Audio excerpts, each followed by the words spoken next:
अरे संगीता बहू कहाँ गई? क्या बात है मम्मी जी, कोई काम हो तो मुझे बता दीजिए। तुझे क्या बता दूं बड़ी बहू, कोई चूल्हे चौके का काम नहीं है ना जो मैं तुझे बता दूं। अरे ये पढ़े लिखों का काम है जो बड़ी बहू तुमसे ना हो पाएगा। अरे क्या हुआ भाग्यवान, तुम ये क्या बोल रही हो? जरा सोच समझ कर तो बोला करो ना। अब इसके सामने क्या मुझे सोच समझ के बोलना पड़ेगा? अरे हमारी बहू कोई अनपढ़ नहीं है, 10वीं तक पढ़ाई की है उसने। देखिए सुबह सुबह आप मेरा दिमाग मत खराब करिए, आप बस अपने काम से काम रखो ना। तुम्हें तो कोई भी नहीं समझा सकता। क्या हुआ मम्मी जी, आप मुझे आवाज लगा रहे थे? हाँ संगीता बहू। कहिए ना मम्मी जी, क्या काम था? अरे बड़ी बहू अब तुम यहाँ खड़ी क्या हो, चलो जाकर अपना काम करो। जी मम्मी जी। हाँ संगीता, ये वो कुछ रुपया है बेटा, तू उसे जाकर आज बैंक में जमा करा दे। जी मम्मी जी। अरे मैं तो बड़ी खुशकिस्मत हूँ जो हमारे घर तुम जैसी पढ़ी लिखी और चतुर बहू आई है, वरना एक ये बड़ी बहू है शोभा, इसे बस चूल्हे चौके के अलावा कोई काम काज तो आता नहीं है। गवार कहीं की। अरे भगवान ही जाने की तब मेरी बुद्धि भ्रष्ट हो गई थी क्या, जो इसे मैंने अपने घर की बहू बनाने के लिए हामी भर दी थी। ठीक है ना मम्मी जी, आप इतना परेशान क्यों होते हो? मैं तो बस ईश्वर का धन्यवाद करती हूँ जो दूसरी बहू भी ये शोभा की तरह नहीं आई, नहीं तो पता नहीं आज हमारा क्या होता। ठीक है मम्मी जी, आप मुझे रुपए दे दीजिए, मैं अभी तैयार होकर आती हूँ। ये लो बेटा। ठीक है मम्मी जी, अभी मैं जाकर इसे बैंक में जमा करवा दूंगी। मुझे बस थोड़ा काम है, बस फिर मैं चली जाऊंगी। ठीक है बहू। फिर जैसे ही संगीता अपने कमरे में जाती है तभी पुष्प की जी जेठानी आ जाती है। पुष्पा, अरे बड़ी जीजी आए आए, बड़े दिनों बाद आए हो, और आप कैसी है जीजी? सब बढ़िया है पुष्पा, और तुम बताओ तुम्हारे घर में सब कैसे हैं? सब बढ़िया तो है ना? अरे अरे नमस्ते बड़ी मम्मी, आप कब आए? खुश रहो बहू, बस अभी अभी ही आई हूँ। अरे छोटी बहू तुम कहीं जा रही हो क्या? हाँ बड़ी मम्मी, मैं बैंक में रुपए जमा करने जा रही हूँ, मैं अभी आपसे वापस आकर मिलती हूँ। ठीक है बहू। और बड़ी बहू कहाँ गई पुष्पा? अरे वो कहाँ जाएगी दीदी, वही रसोई में ही लगी होगी। अरे बड़े धीरे धीरे काम काज करती है वो, उसे तो रसोई से ही फुर्सत नहीं मिलती, दिन भर ना जाने ये रसोई में ऐसा क्या बनाती है। और क्या बताऊं जीजी, इसकी वजह से तो ना मैं बड़ी परेशानी रहती हूँ, इसकी तो किसी भी चीज में फुर्ती ही नहीं है और चतुराई भी नहीं है। ये तो बस जहाँ खड़ी है सो खड़ी है, कहीं बैठी है तो बस बैठी है, कोई काम अपने मन का तो नहीं कर सकती है। प्रणाम बड़ी मम्मी जी। खुश रहो बेटा, खुश रहो। अरे वाह बड़ी बहू, तुमने इतनी जल्दी चाय भी बना ली। जी बड़ी मम्मी, वो ना मैंने आपकी आवाज सुन ली थी और इसलिए मैंने जल्दी से चाय चढ़ा दी। सच कहूँ पुष्पा, शोभा को देख कर ना जाने मेरा मन क्यों इतना प्रफुल्लित हो जाता है, और कितना मधुर बोलती है ये शोभा, इसकी आवाज तो भैया हाँ बिल्कुल संगीत की तरह लगती है मुझे। अरे अब क्या यहाँ खड़ी रह के अपनी तारीफ ही सुनती रहोगी या जाकर कोई काम काज भी करोगी? जी मम्मी जी। भला ये भी क्या बात हुई पुष्पा, तुम अपनी बड़ी बहू के साथ ऐसा व्यवहार क्यों करती हो? अरे तुम बड़ी नसीब वाली हो, तुम्हें बिल्कुल गऊ जैसी बहू मिली है, वरना आजकल की बहुओं का पता है ना। अरे आप कुछ दिन साथ रह के तो देखिए जीजी, ये जो आप मधुरता और सुंदरता की बात कर रही हो ना, आपको इससे चीड़ होने लगेगी। अरे जीजी ये तो बड़े धीरे धीरे काम करती है। अरे काम का क्या है पुष्पा, लेकिन ये देख बेचारी का व्यवहार कितना अच्छा है, तू तो उसे कुछ भी बोल देती है लेकिन वो कभी भी तुझे पलट कर जवाब नहीं देती है। लेकिन जीजी क्या आपने मेरी छोटी बहू संगीता को देखा है? अरे कितनी चतुराई है उसके अंदर। अरे जीजी वो घर के कामकाज भी उतनी चतुराई से कर लेती है और लोगों से मेल मिलाप भी। अरे उसे 4 लोगों के साथ उठना बैठना आता है, और ये तो गूंगी गुड़िया बनकर बस बैठी रहती है। लेकिन ये बात भी तो है पुष्पा कि तुमने कभी अपनी बड़ी बहू को रसोई के अलावा और कोई जिम्मेदारी दी ही नहीं ना। लेकिन जीजी उसमें ऐसे गुण भी तो होना चाहिए ना कि जो मैं उस पर इतनी बड़ी जिम्मेदारी सौंप सकूं। अरे जब तक तुम उसे जिम्मेदारी दोगी नहीं तो बेचारी उसे कैसे संभालेगी? जरा एक बार उसके हाथ में कोई जिम्मेदारी तो देकर दे देखो ना। अरे कोई गुण भी तो होना चाहिए जीजी, अब मैं इसे क्या दूंगी? मैंने तो अपनी चाबियां भी छोटी बहू के हाथ में दे दी है और मैं बड़ी संतुष्ट भी हूँ। अरे जीजी वो बहुत अच्छे से वो ये सारी जिम्मेदारियां निभा रही है।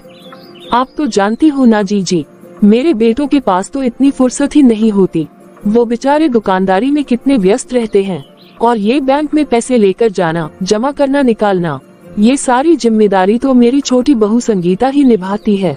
और जीजी वो बहुत अच्छे से निभा भी रही है। पुष्पा मैं तुझसे एक बात और कहूँ?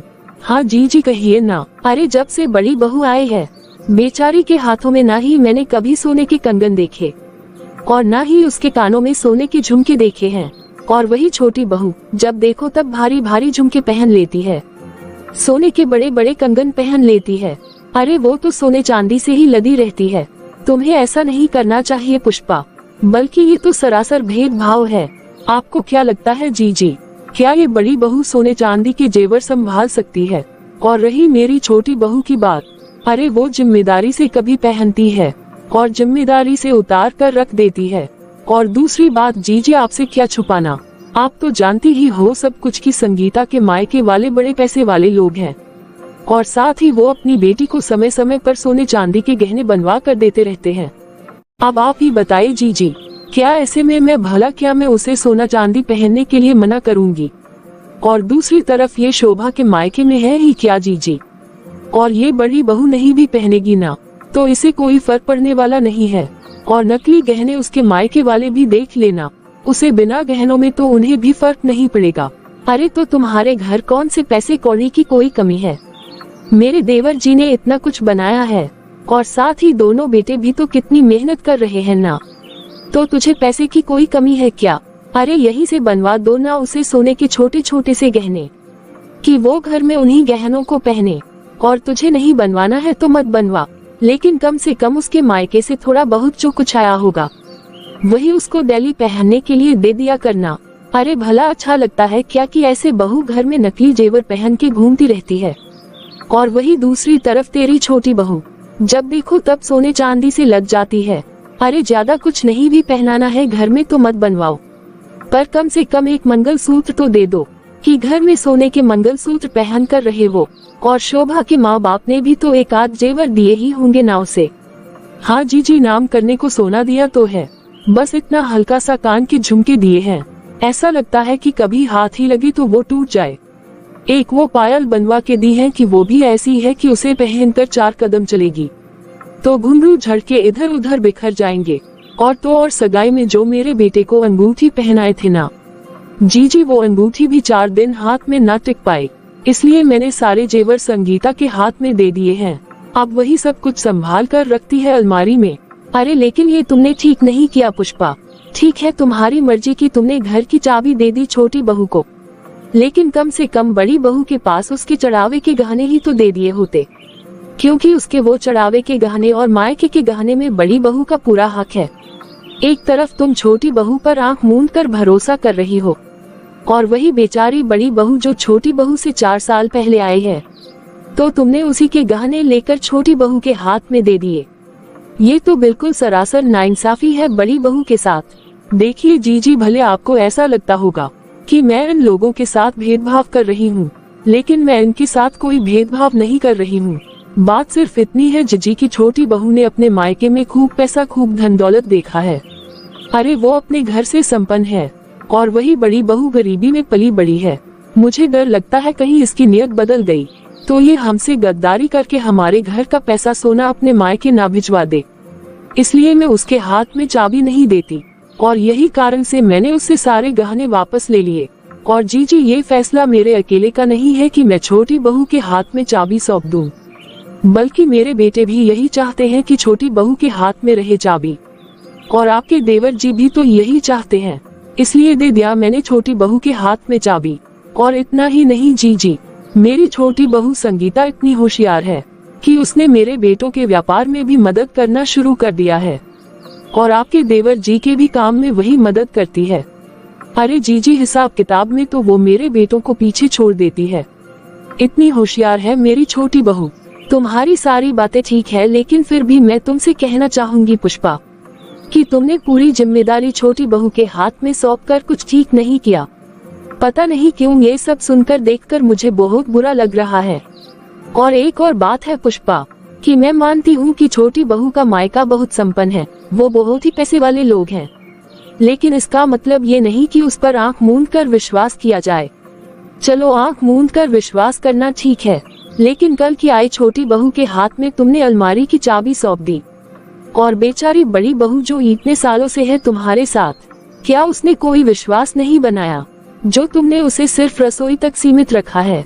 मैं तो कहती हूँ पुष्पा की इतना भेदभाव अच्छा नहीं है। अरे एक बार कोशिश तो करो बड़ी बहू के हाथ में कुछ जिम्मेदारियाँ देकर। और एक बात याद रखना पुष्पा, मैंने तुमसे ज्यादा दुनियादारी देखी है। कल को तुम्हारे घर में यही क्लेश का कारण बनेगा।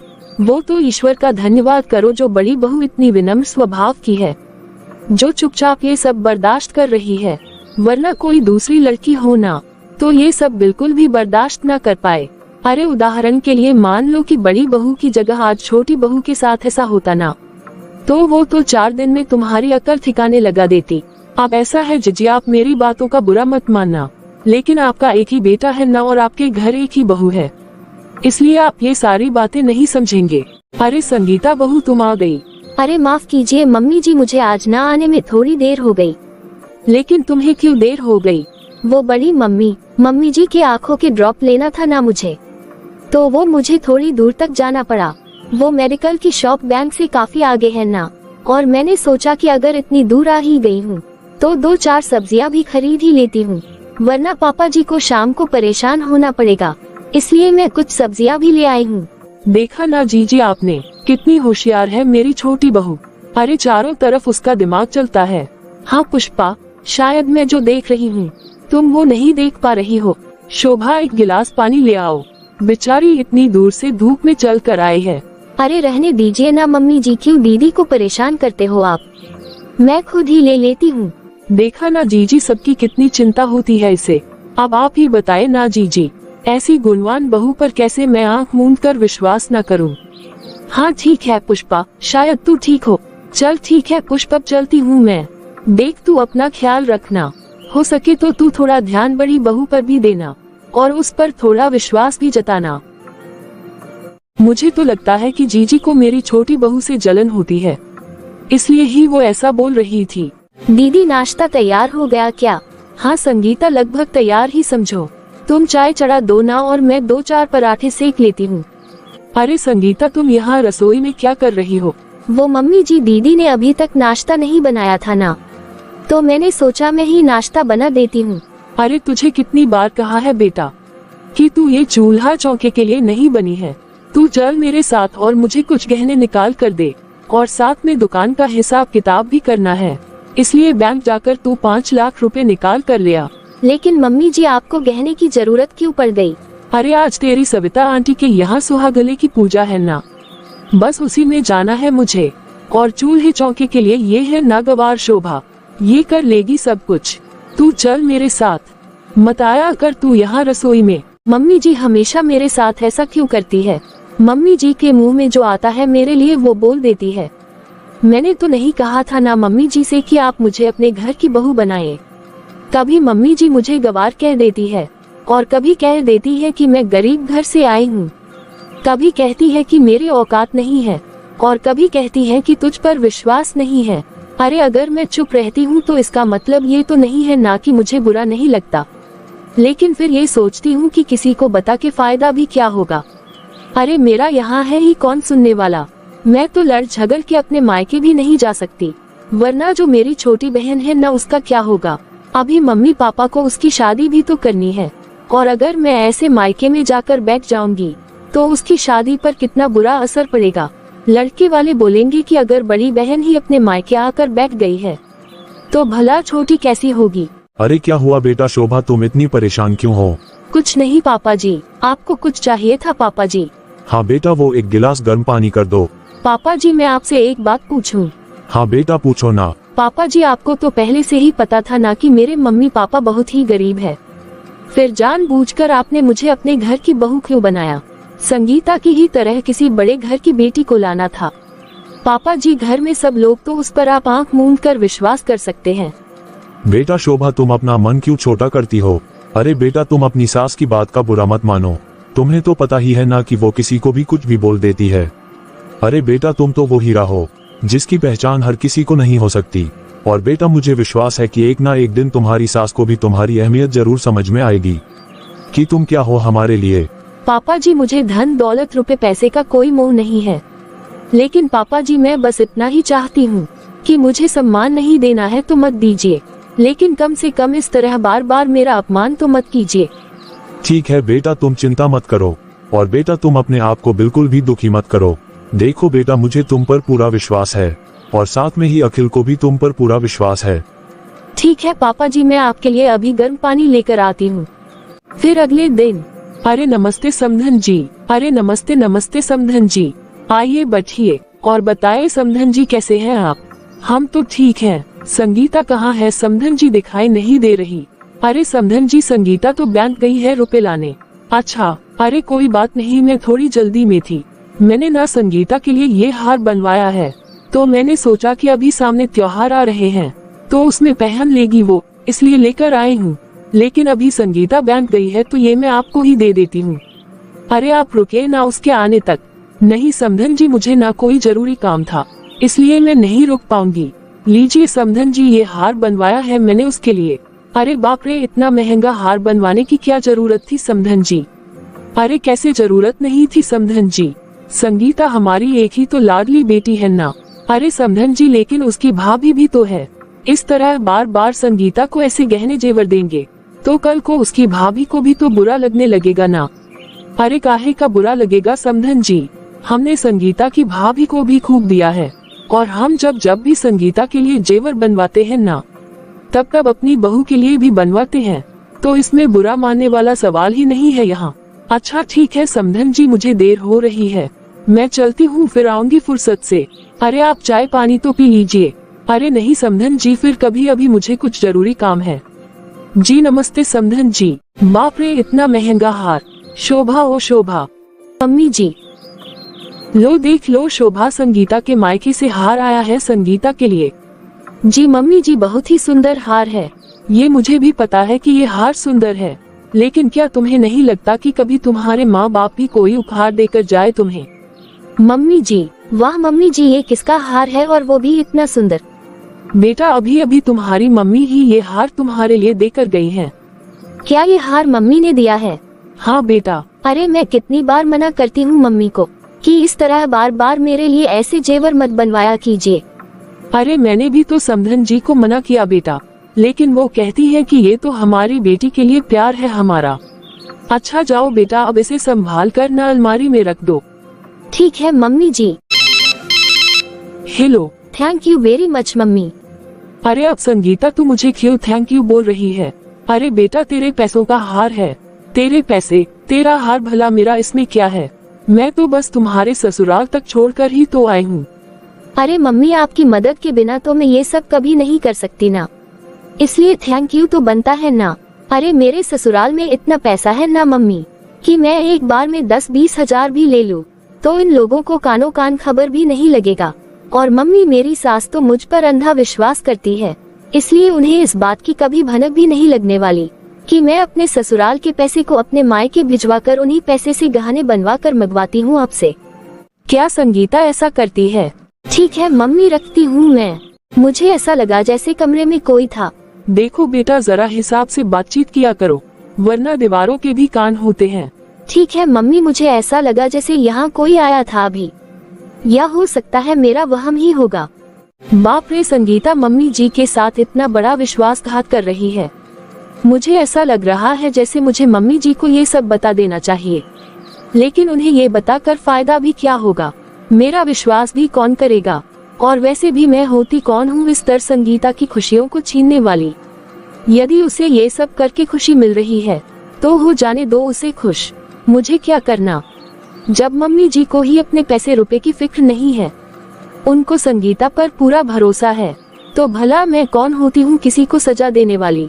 अगर संगीता किसी के साथ गलत कर रही है या किसी का विश्वास तोड़ रही है तो ऊपर वाला है ना इंसाफ करने को, वो जरूर संगीता को सजा देंगे एक ना एक दिन।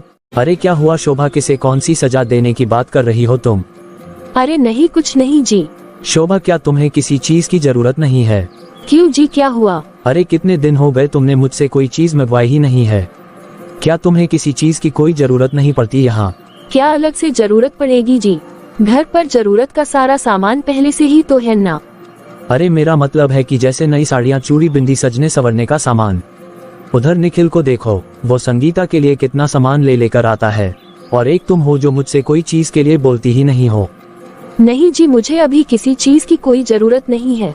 अच्छा ठीक है, मैं ही अपनी तरफ से कुछ ले आऊंगा तुम्हारे लिए। ठीक है जी, जैसा आपको ठीक लगे। फिर कुछ दिन बाद, मम्मी जी, मेरी मम्मी की थोड़ी तबीयत ठीक नहीं है, उन्होंने मुझे फोन किया था, मैं अभी अपनी मायके से होकर आती हूँ। हाँ संगीता बहू, तुम आराम से जाओ ना। अरे एक ही गाली में मायका और ससुराल होने का कुछ तो फायदा होना चाहिए। जाओ तुम आराम से, शाम तक आना। ठीक है mummy ji, thank you very much, बस मैं मिलकर आती हूँ। अरे तू इतना चिंता क्यों करता है बेटा, मैंने तेरी बहन को फोन कर दिया है। अरे वो बस अभी आती ही होगी, तू चिंता मत, तेरी सारी समस्या तेरी बहन सुलझा देगी। बंटी, मैंने तुझे कितनी बार समझाया है कि तू डायरेक्ट मेरे ससुराल में फोन कर, मुझे किसी रुपए पैसे के विषय में बातचीत मत किया कर। अरे मत डांट बेटा इसे, ये तो पहले से ही बहुत परेशान है। अरे मम्मी, इसके जीजा जी भी थे कमरे में और ऊपर से फोन भी स्पीकर पर था। वो तो अच्छा हुआ कि मैं इसकी एक ही बात को सुनकर समझ गई और नेटवर्क का बहाना करके मैंने फोन काट दिया। अगर आज इन्होंने सुन लिया होता तो। यार दीदी, मैं बहुत परेशानी में हूँ और आप हो कि मुझे बस डांटे ही जा रही हो। दीदी प्लीज मेरी मदद करो आप। अरे मदद तो मैं तेरी हर बार ही करती हूँ ना, तो भला इस बार की क्या बात है। लेकिन देखिए मम्मी, आजकल ना मुझे डर लगने लगा है। उस दिन भी जब मैं आपसे बात कर रही थी ना, तो मुझे ऐसा लगा कि जैसे मेरे कमरे में कोई आया था और मेरी बातें सुन रहा था। अगर मेरे ससुराल वालों को कभी भनक भी लग गई ना कि मैं इस तरह से ससुराल के पैसे को अपने मायके में उड़ाती हूँ, तो मेरे हाथ से सारा राजपाट ही छिन जाएगा। और मम्मी, अभी भी मैं आपकी बीमारी का बहाना करके आई हूँ। अब जल्दी बता बंटी की ऐसी क्या बात है जो तू इतना परेशान है, और तुझे कितने रुपए चाहिए? दीदी मुझे 10 लाख चाहिए। क्या तुझे 10 लाख चाहिए? हाँ दीदी, और आप चिंता ना करें दीदी, बस एक ही हफ्ते की बात है। जैसे ही मेरी पेमेंट हो जाएगी ना, मैं आपको पैसे वापस कर दूंगा। मेरे पैसे किसी सरकारी काम में फंसे हुए हैं। वो सब तो ठीक है बंटी, लेकिन इतने रुपए एक साथ बैंक से निकालना थोड़ा मुश्किल है मेरे लिए। अरे दीदी, सिर्फ मुश्किल है ना, नामुमकिन तो नहीं है ना। और यदि मुझे 10 रुपए लाख नहीं मिले ना दीदी, तो मेरे 50 लाख का काम डूब जाएगा। और वैसे भी एक ही हफ्ते की तो बात है ना दीदी, जैसे आप रुपए निकालेंगे वैसे ही रुपए आप जमा कर देना। ठीक है बंटी, लेकिन इस बार तो मुझे बहुत डर लग रहा है। हाँ बेटा, सिर्फ एक ही हफ्ते की बात है। ठीक है मम्मी, करती हूँ मैं कुछ। इस तरह से संगीता 10 रुपए लाख बैंक से निकाल कर अपने भाई को दे देती है। तू आ गई बेटा, अब कैसी है समधन जी की तबीयत? जी मम्मी जी, मम्मी अब ठीक है।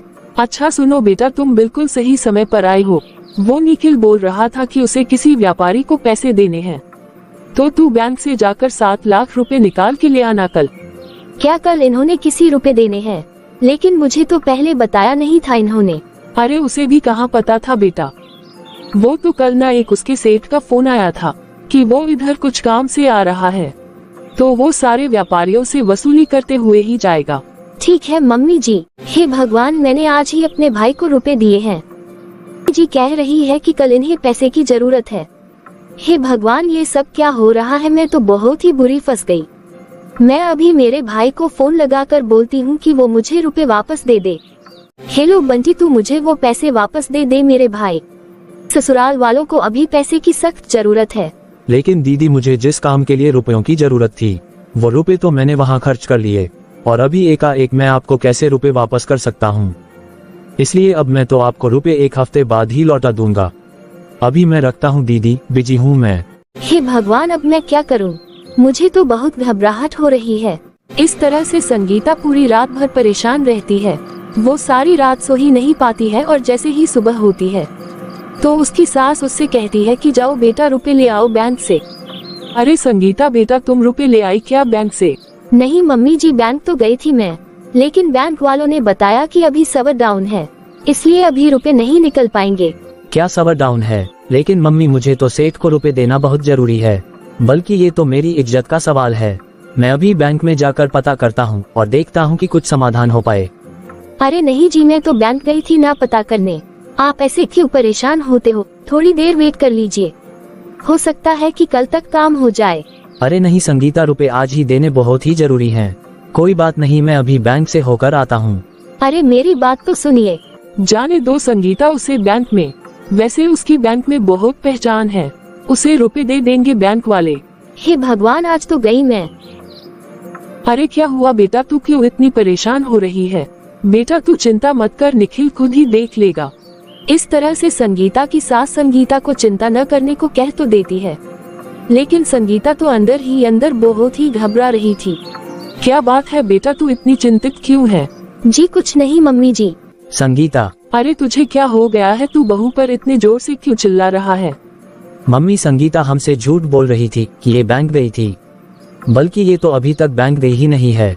अभी जब मैं बैंक गया और जब मैंने वहाँ मैनेजर से पूछा तो मुझे पता चला कि संगीता तो वहाँ आई ही नहीं थी, और बैंक का कोई सर्वर डाउन नहीं है। बताओ संगीता, तुम क्यों झूठ बोल रही थी हमसे? और तो फिर मैंने बैंक स्टेटमेंट निकलवाए तो मुझे पता चला कि कल संगीता ने बैंक से 10 लाख रुपए निकाले हैं। क्या संगीता, ये क्या सुन रही हूँ मैं? बोलो संगीता, जवाब दो ना कि तुमने कल बैंक से 10 लाख रुपए क्यों निकाले हैं? मुझे माफ कर दीजिए मम्मी जी, मैंने वो रुपए अपने भाई को दिए हैं मम्मी जी। अरे संगीता, तू ये क्या बोल रही है? क्या तुमने एक बार हमसे पूछना जरूरी भी नहीं समझा? मुझे माफ कर दीजिए मम्मी जी, मैंने बहुत बड़ी गलती कर दी। मेरे भाई को रुपयों की बहुत ही ज्यादा जरूरत थी मम्मी जी, और वो मुझे 1 हफ्ते बाद लौटा भी देता और मैं वो सारे रुपए वापस बैंक में जमा भी करवा देती। इसलिए मैंने आप लोगों से नहीं पूछा और अपने भाई को रुपए दे दिए। वैसे मम्मी जी, मैं आप लोगों को बताना तो नहीं चाहती थी, लेकिन आप लोग मुझ पर भरोसा नहीं करते, इसलिए मैं बिल्कुल चुप रही। लेकिन आज बात खुली है तो मैं ये भी बता देती हूँ कि जो संगीता के मायके से गहने आते थे, वो गहने यही के पैसों से आते थे मम्मी जी। वो संगीता के मायके के पैसों से खरीदे हुए नहीं होते। क्या बताओ संगीता, क्या ये शोभा सच कह रही है? जी मम्मी जी, दीदी बिल्कुल ठीक कह रही है। वाह संगीता, क्या खूब सिला दिया है तूने मेरे विश्वास का। देख लिया ना पुष्पा, आज तुमने देख लिया ना तुमने अपने विश्वास का नतीजा। हाँ जी, आप सही कह रहे हैं जी, मैं ही गलत थी। आप तो मुझे हमेशा से ही कहते थे कि मैं दोनों बहुओं में भेदभाव ना करूं, लेकिन मैंने हमेशा इस बेचारी शोभा को ना जाने क्या क्या कहा और इस संगीता को अपने पलकों पर बिठा कर रखा, जिसका इस धोखेबाज से क्या सिला मिला है मुझे। वाह संगीता, क्या खूब खेल रचा है तुमने। अरे हमसे ही पैसे ले लेकर हमें बेवकूफ बनाती रही तुम। हाँ मम्मी जी, सब मेरी ही गलती है, प्लीज मुझे माफ कर दीजिए मम्मी जी। अरे तेरी कोई गलती नहीं है संगीता, सारी गलती तो मेरी ही है जो मैंने तुझ पर आंख मूंद कर विश्वास किया। अरे जीजी ने भी मुझे कितनी बार समझाया था कि मैं अपनी दोनों बहुओं में भेदभाव ना किया करूं, लेकिन मैंने कभी भी किसी की भी नहीं सुनी और मैंने हमेशा ही भेदभाव किया और उसका नतीजा देख ही लिया आज मैंने। पुष्प, तुम देख रही हो ना अपनी जिद का नतीजा। अरे तुमने हमारे घर के असली हीरे को कभी पहचाना ही नहीं। हाँ जी, आप बिल्कुल ठीक कहते हैं। शोभा मुझे माफ कर दो बहू, मैंने हमेशा तुम्हें नीचा दिखाया, मैंने कभी तुम पर विश्वास नहीं किया। मम्मी जी, आप मुझसे बड़ी है और आप मुझसे इस तरह से माफी मत मांगिए। मैं बस आप लोगों से इतनी ही प्रार्थना करना चाहती हूँ कि मुझे अपनी वाहवाही नहीं सुननी है और न ही मुझे सम्मान की जरूरत है। बस मैं आपसे एक विनती करती हूँ मम्मी जी कि बस आप मेरा बार बार अपमान न किया करें। और मैं आप सभी दर्शकों से भी विनती करती हूँ, कभी भी अपने दोनों बहुओं के बीच में भेदभाव ना करें। अरे कभी किसी को सम्मान नहीं दे सकते तो ना सही, पर इस तरह से किसी का बार बार अपमान भी ना करें। और ऐसी ही मोरल स्टोरीज देखते रहने के लिए प्लीज हमारे चैनल पीकबू हिंदी कहानियाँ को सब्सक्राइब करें।